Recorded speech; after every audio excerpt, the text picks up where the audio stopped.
Help! She cried as she started going up. Save me! Come on, said Mr. Gregg. Don't be afraid. So out the window they flew, fell up into the sky, and it did not take them long to catch up with Philip and William. Soon the whole family was flying around and around together. Oh, isn't it lovely? Cried William. I've always wanted to know what it feels like to be a bird. Your wings are not getting tired, are they, dear? Mr. Gregg asked Mrs. Gregg. Not at all, Mrs. Gregg said. I could go on forever. Hey, look down there, said Philip. Somebody's walking in our garden. They all looked down, and there below them, in their own garden, they saw 4 enormous wild ducks. The ducks were as big as men, and what is more, they had great long arms, like men instead of wings. The ducks were walking in a line to the door of Greg's house, swinging their arms and holding their beaks high in the air. Stop! Called a tiny Mr. Gregg, flying down low over their heads. Go away, that's my house. The dogs looked up and quacked. The first one put out a hand and opened the door of the house and went in. The others went in after him, the door shut. The Greggs flew down and sat on the wall near the door.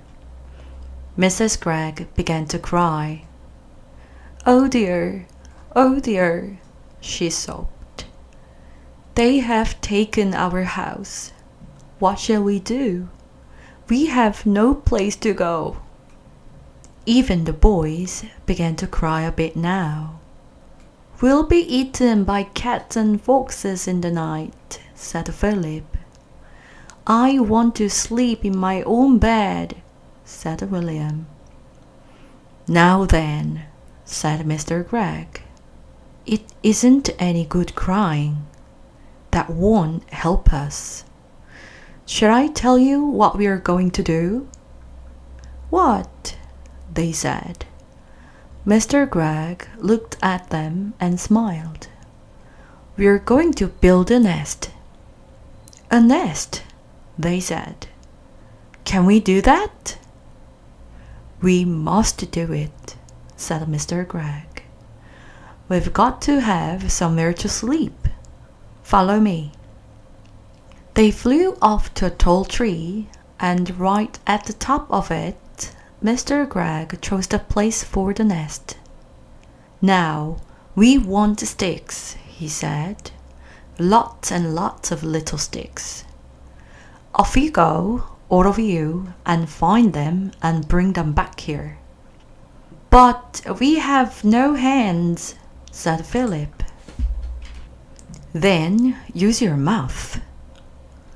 Mrs. Gregg and the children flew off.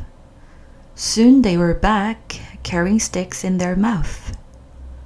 Mr. Gregg took the sticks and started to build a nest. More, he said. I want more and more and more sticks. Keep going. The nest began to grow. Mr. Gregg was very good at making the sticks stick together. After a while, he said, That's enough sticks. Now, I want leaves and feathers and things like that to make the inside nice and soft. The building of the nest went on and on. It took a long time, but at last it was finished. Try it, said Mr. Gregg, hopping back. He was very pleased at his work. Oh, isn't it lovely? Cried Mrs. Gregg, going into it and sitting down. I feel I might lay an egg any moment. The others all got in beside her. How warm it is, said William. And what fun to be living so high up, said Philip. We may be small, but nobody can hurt us up here. But what about food? Said Mrs. Gregg. We haven't had a thing to eat all day. That's right, Mr. Gregg said. So we will now fly back to the house and go in by an open window and get the tin of biscuits when the dogs aren't looking.